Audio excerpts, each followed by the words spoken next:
Hey everyone, welcome to Bottom Line Design. Today we have a very special guest and my best friend, Hannah Pobar. Hannah, you want to kick things off by introducing yourself? Hi, yes, absolutely. I'm so excited to chat with you guys today. My name is Hannah Pobar. I'm the founder and CEO of Home Studio List. We are a platform of real homes available to rent by the hour for photo shoots and video productions all across the US and Canada. That's a new addition. Whoa. We represent real homeowners and help them make passive income by renting their homes to photographers and brands and, letting their home have a moment in the spotlight.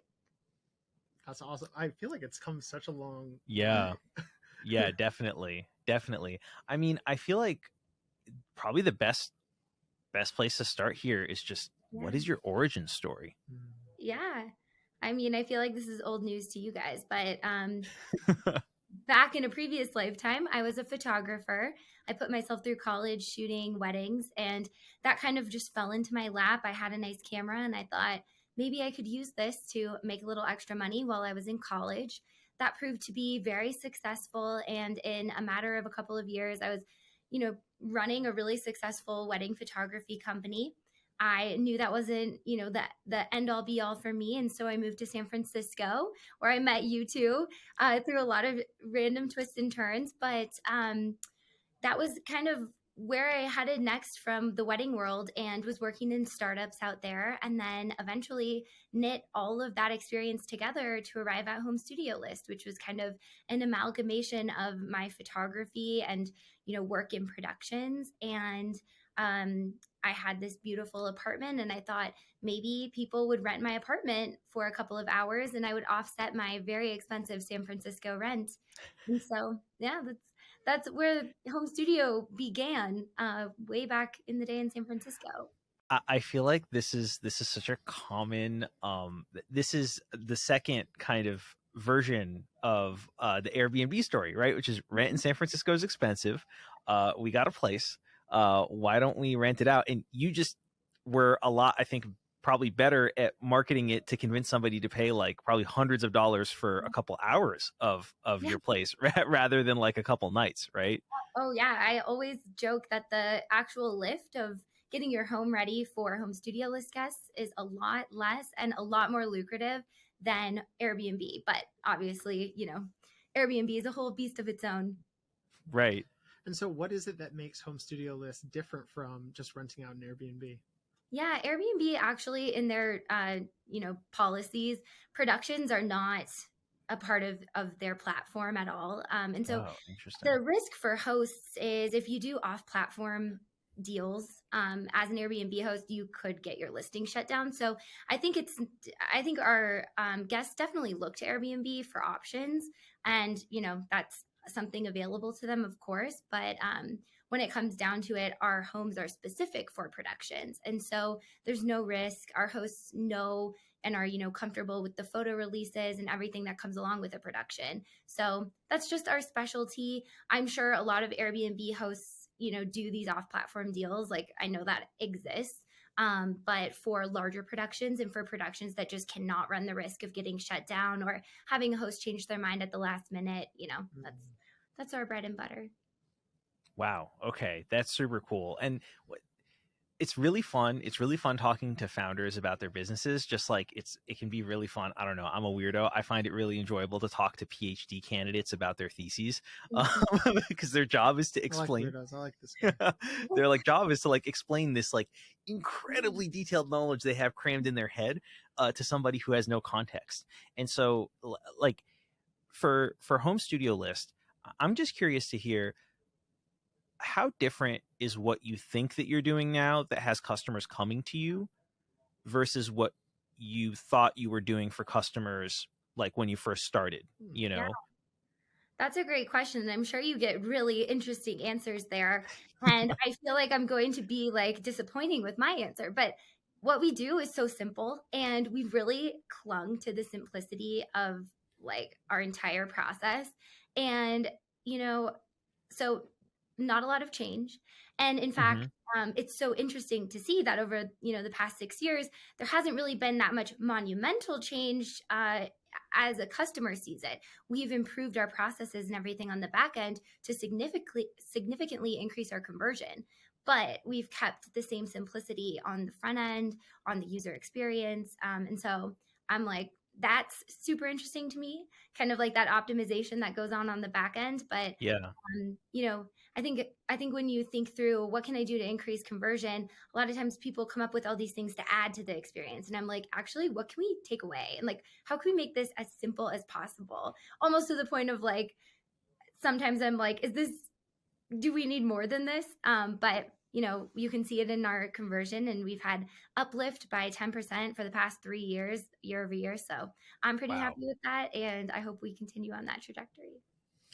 I kind of want to just like rewind just a bit, because I feel like we're hopping into where you are now. Yeah. I think a lot of our viewers, especially on like the younger designer, like photographer side, or maybe like the founding side, like how can you just go into detail, as much detail as you'd like, that transition between college and photography as an income source, and then photography to where you ended up at Weddington Way? Because I feel like there are so many like little critical moments that you made seem easy, but are actually really, really strategic and thoughtful.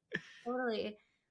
So back to the photography days, I was in college, and I just had this like longing to go be a part of a bigger company that was at a much bigger scale than what I was doing myself. There was a component of me that, as much as I loved photography, I realized, I don't think I had the words for it, but I realized photography was like the shell. What I loved was entrepreneurship. What I loved was, you know, creating and running a company and like learning how to scale it. And I was realizing that my knowledge had hit like a cliff, and I wasn't going to on my own be ramping up any much more with my photo business.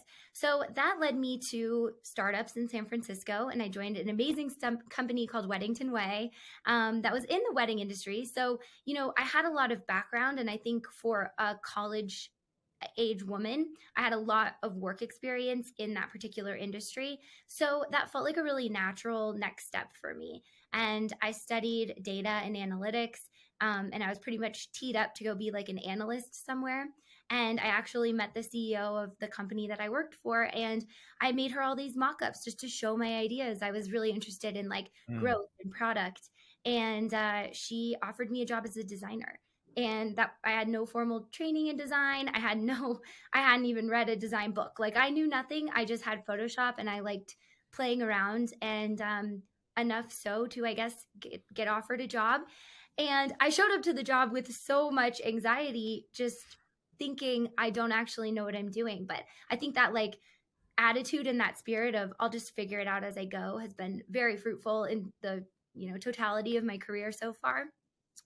But after working in startups, I had the itch to like do my own thing. I think I was, you know, always like, what is that for me? And I had spun up a lot of projects on the side, and none of them really worked. I remember I was selling these like direct or like downloadable prints and things, and it was working. But here's the remembers.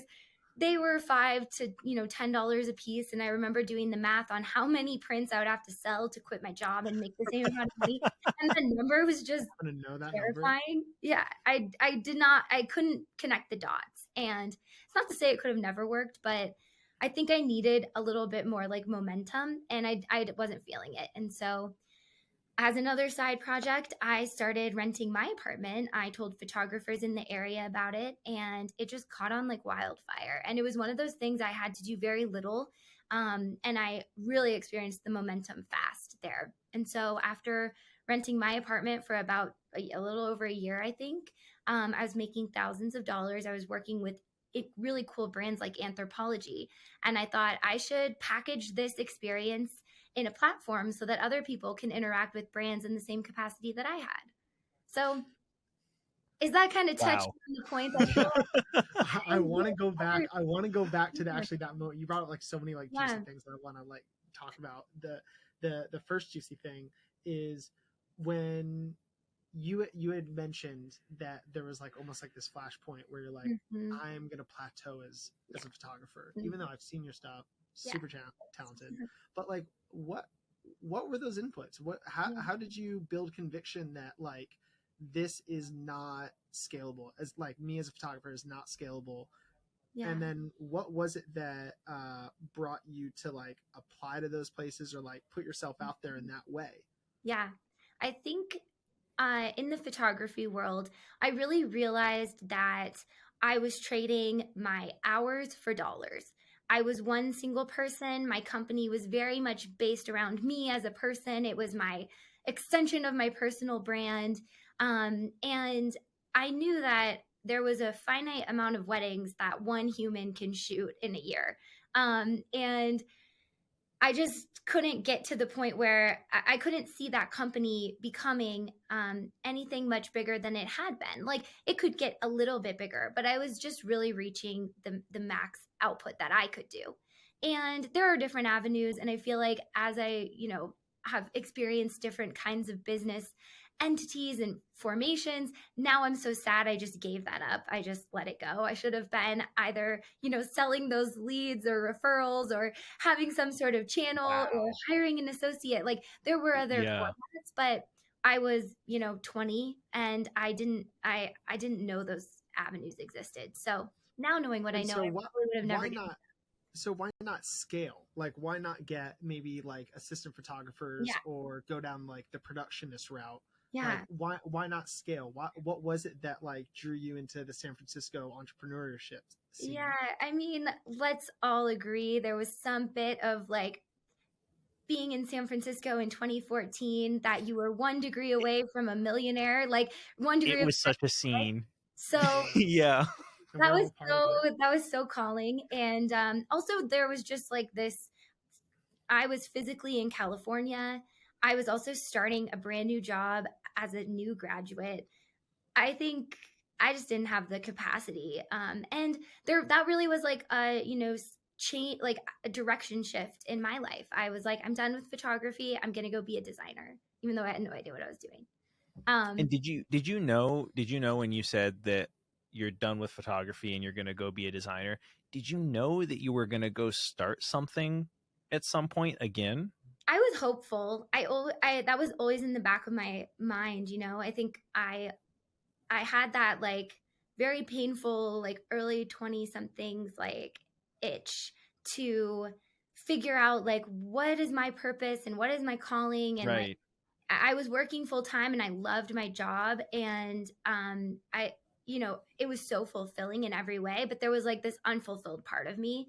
And I don't know if that's just being 20, 25 or what have you, but I, kept throwing darts at the board and kept trying new things. And Harrison and I tried a bunch of random projects out and, finally arrived at Home Studio List. And the moment that I knew it worked was when we had put together a really, really small pilot, if you will. We had 4 spaces in San Francisco that were friends of my friends or bloggers that I knew. And so we really had like a nothing inventory and offering. And I was trying really hard to recruit hosts. One of our hosts that we recruited actually turned around and said, I'm a photographer too. Can I rent this space that I saw on the site? And that's amazing. My plan was I'm going to recruit hosts for 6 months. I'm going to build this inventory and then I'm going to go to market. I'm going to go live. I'm going to do all this marketing. And that was the moment I had, like 8 hours to scrap together a process for this photographer to book a space. And largely that process follows the exact same path today. It's just a little bit more optimized. So tell us a little bit more about creating that marketplace from scratch. It started off with 4 places. A lot of people watching are probably wondering like, how do you actually like jumpstart a marketplace? Yeah. Can you just dive into that a bit? I was in San Francisco and I had a lot of people who were, advising on the project, and I was really interested in getting a lot of feedback and opinion. And it is crazy though to think that a lot of the feedback that I got was focus on a couple of locations, pick 2 cities, build up your inventory there and then go live. And I started that way slowly.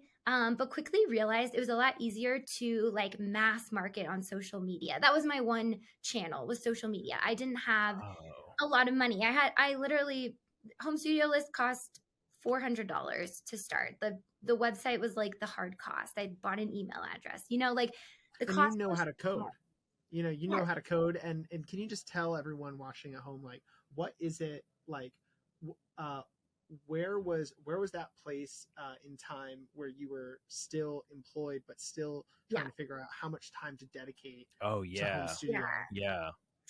Yeah. So I was able to really build the platform with tools and resources that existed. There was very little like custom code and nothing that somebody couldn't Google and figure out themselves. So not to, give the whole farm away, but like this wasn't an expensive operation at first. It really was me like getting creative with the confinements of Squarespace and random booking, platforms that I could find online and integrating with an email provider. So it was very, very like rough in the early days. And I was working full time. So I truly just did this on nights, mornings, weekends. And there was a little cafe up the street from my house, just a block. And I would go there in the morning before work and I would work for a couple of hours and then I would go to my real job and, I'd go home at night and it was so exciting to me. That hill was brutal. Aren't we like all chasing that like early excitement that you feel? Yeah. So it was so fulfilling and like so thrilling that people would be, inviting me to things over the weekend. And I was like, no, I'd actually rather be doing this. And yeah, that's the best feeling. I feel like that's like when you have like social plans that are coming in and you're saying, is there something wrong with me that I don't want to go to this party? I want to work on this project that is just consuming my passion. Mm-hmm. Yeah. And I also wanted to ask then about like this is like a theme that we talk about a lot on the show, and we want to like dive into it probably at a later time, like as a dedicated episode, but about like designing for your demographic. And I think that one of the things that's so interesting about your story is that there's like this like authenticity about like what you chose to work on with like what you had already what had already drawn you in the first place. That, Home Studio List starts out because you already know photography and you know that the sort of principles of getting like a good set or like somewhere that you could take some really beautiful photos, your apartment hit those criteria, and apparently Anthropology agreed with you, right? So for all those watching, I like Hannah's apartment. It was gorgeous. So nice. My apartment was inspired by Harrison's apartment, so this is where it really this is like, the minute I walked into Harrison's apartment, I thought, I need this, and so went out and me a San Francisco iconic apartment. You took it, with it, but seriously. Does not look like that. but yeah, I'd love to hear about kind of how the like you already coming from the demographic that you were trying to serve, how that proved to be an advantage for the first dart that you threw at the board with this project. It sounded like you just had like a tiny little alpha and it immediately took off.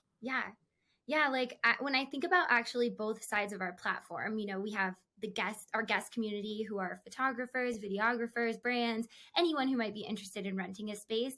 That speaks to like my creative background, that I feel like I fit the bill of a guest. I could be a guest at any location. On the host side, I also was like the demographic for the host community as well. And so, I'm so glad that worked. I feel like it's really hard to find a situation where that works so well. And that has proven to differentiate us so much from others in this space who also rent, real estate like locations. So I'm so grateful for that, because I think it would be insanely challenging to be in a market where you're not actually that connected to it.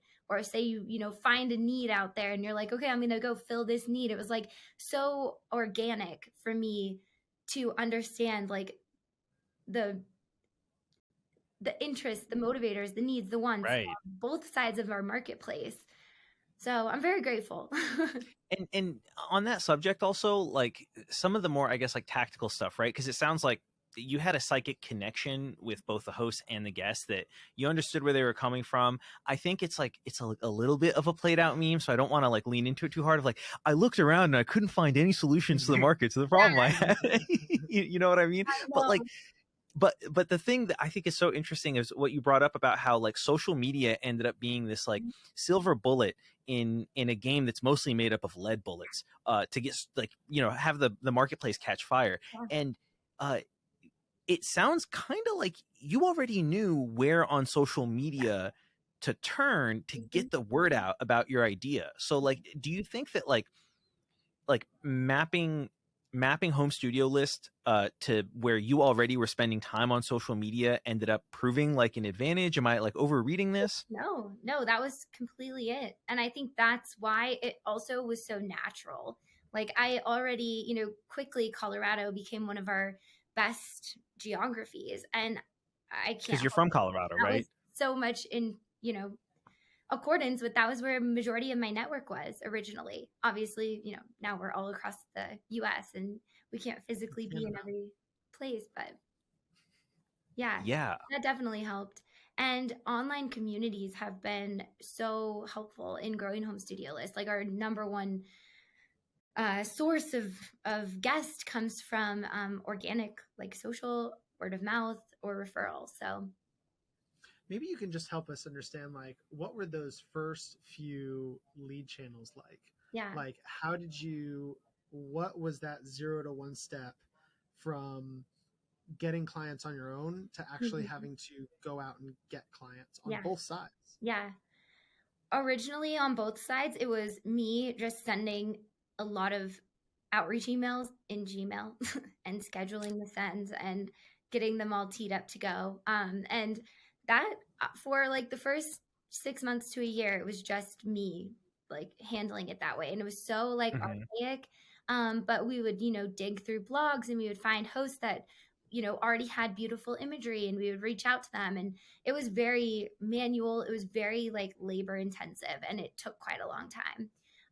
Then we started growing the team and that's how we were able to like kind of proliferate and do that like at a larger scale. And then, you know, now we still do cold outreach, but it's all very much automated and it goes through like email systems and things like that. But yeah, the beginning was very, very like manual and I'm grateful for that because I think a lot of founders like to skip that phase and, you know, and not to say they think they're above it or something, but it's like, it is really kind of rote, semi-boring, like monotonous work. But that's, I think, how we originally made so many personal connections with our community. And that's the kind of outreach that proves to be so fruitful for us because, you know, our competitors aren't doing that. They are like running mass Facebook ads or, you know, something. We're actually like creating those personal connections and therefore we have such a vibrant, like thriving community. So how much of there's questions to be asked around like imposter syndrome about like, okay, if I'm one Hannah Pobar going out to the rest of the world, how much is this dependent on me? You know, how much can I sell Hannah Pobar for Home Studio List? When did that narrative change happen where you started selling Home Studio List as the value prop, not Hannah Pobar? Oh yeah. So like actually when I was a photographer, my company was me. And there's like fun to that. And this was also before like the age of influencers that we live in today. But, you know, the concept of like having a personal brand was like kind of non-existent. It was like just starting to come together. But I do remember being like a little, what? This is circa 2010. Yeah. This is like 24 years at its finest. And I already, you know, had been doing that for a couple of years and I felt a little exhausted by just the box that you put yourself in when your company is you. And so with Home Studio List, I actually had I wanted there to be a disconnect. I was like, my name wasn't on the site. I was working a full-time job. Also, I was just kind of like in Hannah stealth mode as it related to Home Studio List. There was obviously like personal emails exchanged, but it was very much like on behalf of Home Studio List. It wasn't really like... But you probably knew that you could get more with your own name. Why I didn't not actually. use that? That took me like a little bit to realize, because I also had kind of turned my back just on that. I didn't want to go back to like being me as a company. So it wasn't until maybe like 3 years in that I realized actually the pictures that got the most traction on Instagram were my face. They were like me in them. They were from me personally. And that, that's when I like tied the bow on actually the reason we were so successful in outreach was because it was personal. And so that made me be like, okay, actually, I probably need to like show up as me for Home Studio List. It's not like I didn't ever want to do that in a negative way. It was just like I wanted Home Studio List to be separate from my identity. And so I think like in today's world, I have a good mix. It's like I love getting on a podcast and showing up like this, and I love being able to help like mentor people who are just starting their companies and answer their questions. But I don't foresee like every Home Studio List ad or marketing campaign being about me and having my name attached to it. Like that's part of it, but I don't want it to be me. Right. Yeah, I feel like that's totally a thing, is that every startup kind of they're somewhere on a spectrum between, is this just like the founder show? Yeah. Or is it just like, who are these people? What, like Stanley Kubrick, like 2001 Space Odyssey, like a monolith just comes down. You're like, I don't know where it came from. I don't know who it is, and I mean, I also wanted to ask about like, you mentioned how when you were trying to make the Prince marketplace work, that you just ran the numbers and you were like, oh my God, this is going to take so much for me to be able to quit my job to do this. When was the moment that you realized, this might be the ticket, this might be it with Home Studio List, that I think things have come together that I'm ready to go all in? Yeah, it's funny because it's so funny to think that the numbers held me back with the like print marketplace. The opposite is almost true of Home Studio List. I think I made like $7,000 on the platform, and I was like, I'm going to quit my job. And I did. How long did it take to make that 7,000? Like a couple months. It was maybe like April. Wow. We like had our first reservation, and I quit my job technically in June. And Harrison, I don't know if you remember, but you wrote me a $7,000 check. You didn't sign it, but I still have it. That is right. Okay, yeah, and please don't cash that. Just let me know. I do remember that. Yeah. That was a special time because I also remember a lot of conversations around how am I going to do like from your point of view, you were asking like, how am I going to do this? The fear had consumed naturally. The fear was like, so real. Yeah. All of us as founders, every founder watching this, we're all very familiar with the fear. Oh yeah. How did you overcome that fear, or how did you cope with that fear? Yeah. I do remember being so nervous and scared to leave my job, because it also meant just leaving the security of a paycheck and staying in San Francisco. And, that was so expensive on its own. So it's gonna have to get on Obamacare. Like, yeah, exactly. There were so many like question marks that came up. And even at that, like I wasn't really making enough money to like truly leave my job. So found a couple different like formats. I ended up staying on at my company longer than that. And I loved my job. So it was like, it was just kind of this like crux of like, how do you make it, what direction do you go in? And one thing that really eased the transition for me was working on contracts. So I actually just picked up some side design contracts, and I was like, because honestly, that was motivated by two things. One, it was, a bit more guaranteed income, and that helped me continue to grow Home Studio List and actually take the money towards, hiring a team and like improving our systems and stuff. So very much recommend that. But also I do remember the first day I sat down to work as like Home Studio List full time. And I just come from working, a more like corporate-esque startup job where I was at an office for 8+ hours a day. And I sat down and I was like, I don't know how to fill 8 hours of the day on my own. Like with no meetings with other people, with no deadlines from other people, with no input from other people. I felt completely overwhelmed. So the contracts potentially were like a bit distracting on one hand, but on the other hand, they also provided, a social outlet for me. They provided the ability to like continuously get introduced introduce to new ideas and like fold those things into my company, I kind of felt like I was just getting paid to like sandbox ideas elsewhere and then like figure out what worked about them and go translate them into my own company. So I think there's a huge narrative around like quit your job and, you know, go do your own thing. And like, if you don't do it that way, you're not serious or you're not committed enough. And I just don't think that exists at all. I think you have to figure out how you're going to continuously stay inspired. And if a bit of security helps you, then do it. For sure. I think that we're kind of at the phase in the discourse, especially like the startup lore mythology discourse, that we can finally kind of pull back the curtain on some of this stuff that's like, listen, like we went like 17 years without taking a salary and like, you know, we were in the trenches. And I mean, it's true that 26-hour work week. Like that's not my aspiration. Right. And I mean, like, you know, I've heard stories of like really, for example, really successful SaaS companies where the CEO for the first 2 years had to babysit. Yeah. Like literally she had to take babysitting gigs because the SaaS, like the product was not at a place that product-led growth had been cracked. And, you know, they didn't have enough features to be able to like really monetize it well. So like while they were tinkering and cranking that out, she was like, I can't be like taking a salary and shrinking our runway. So just, you just make it, you know, make it work however you can. That's for sure. Yeah.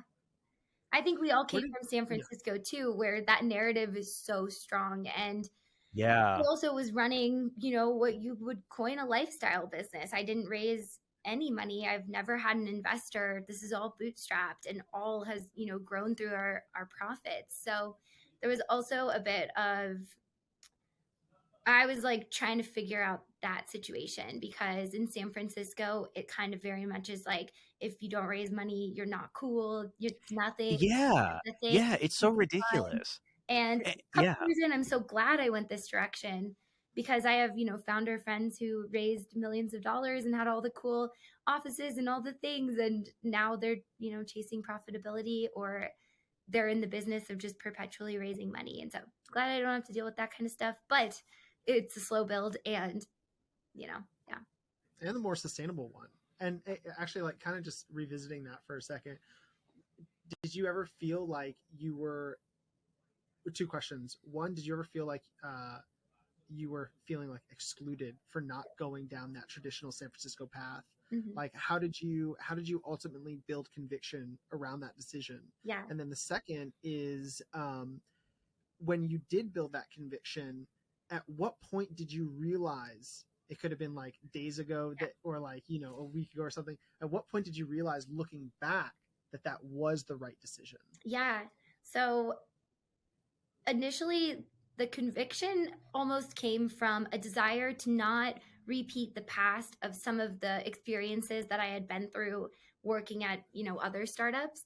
And so it was almost like a bit of fear that maybe it was rational, maybe it wasn't, you know, and I also didn't have that much knowledge about raising money or anything like that. The statistics are also not in my favor as a woman. Like I just kind of wanted to move away from that world entirely. And it was almost just like the desire of like, I want to be in control of the creation of this company. It's not that I don't want investment or, you know, that wouldn't have been helpful to us at certain points, but I just really liked, you know, running in the direction that I was. And I saw so much momentum. There was never any point that I was like, we're stuck. Like, I still have never felt that way. I feel like we have nothing but like amazing opportunity ahead. And we have very little, you know, resources to work with compared to some, you know, much more like cash flush companies. And then on the, like, when I finally felt that was like the right decision was actually maybe a month or two ago. I had lunch with a friend that I met through like an entrepreneur's breakfast club. And we got lunch and we were talking about our companies and I was telling him about Home Studio List. And at one point he stopped me and was like, it sounds like you're just not like thrilled by what you've built. Like, is there something that, you know, I feel like I had all these like reasons for why what I had done wasn't good enough or it wasn't there yet, or I was still trying to figure out X, Y, and Z. And I realized, and I remember telling him that's not how I feel at all. But, that really stuck with me. And when I was driving home, I kind of realized that for the past 5 or 6 years, especially for my time in San Francisco, there was always this challenge that I was trying to overcome with Home Studio List. And we're kind of in this space right now where there isn't a challenge, but I just haven't changed the way that I talk about it to myself, like internally or externally. And that was so interesting to finally be like, whoa, actually, it is in such a place right now that I love. I love my lifestyle. I love our team. Like, we have so much good going for us right now. And so it was kind of nice to be like, feel hit by that. And the other day I went to this journey. Yeah. So this journey has been how many years now?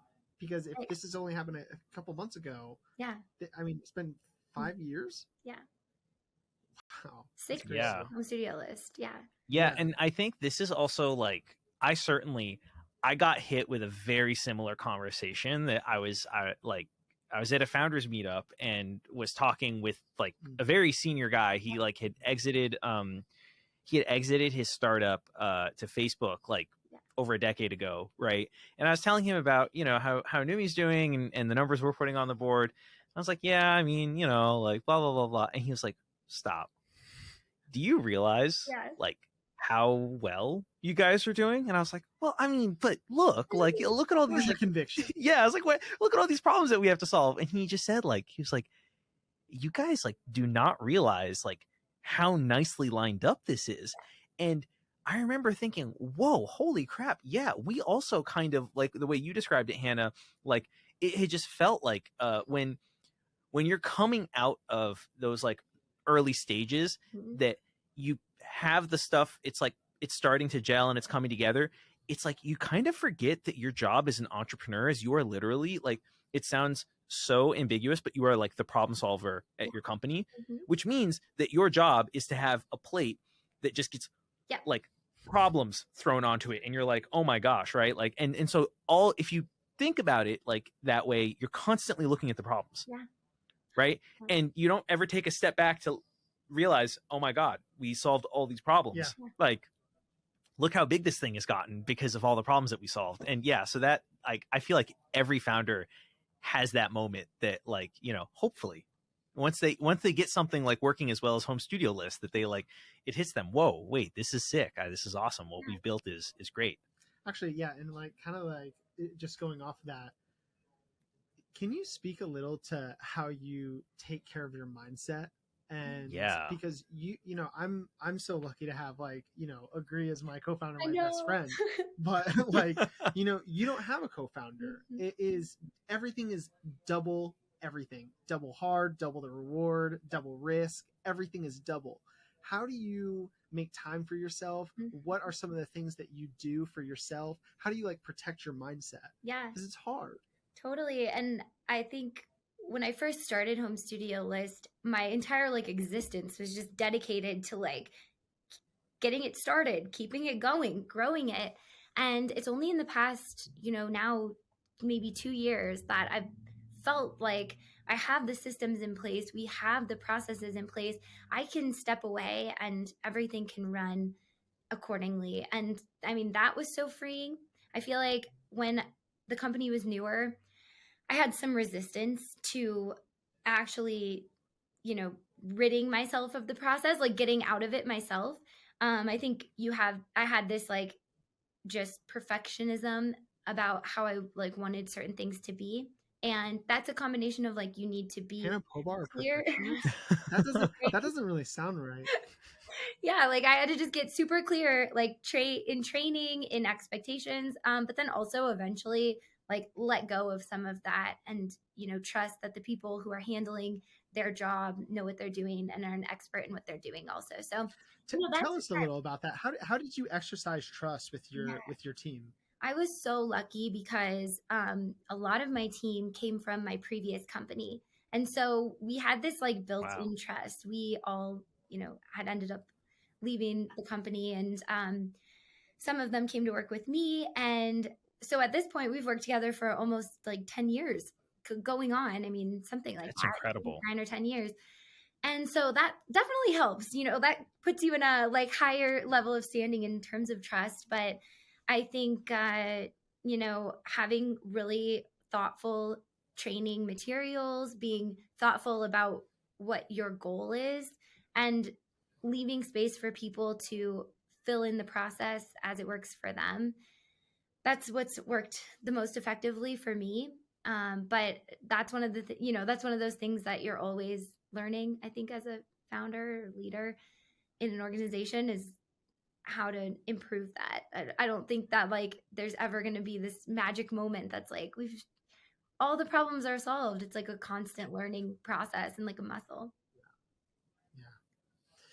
Well, I think that's just about it. I Yeah. think you have a couple more questions or anything else on your side? No, I mean, that really like covers it. I do have one last question though, which is in the world of design and in the world of building startups, what is an opinion that you have that is kind of like your hot take, like something where you know that you're in the minority, but you know that you're right?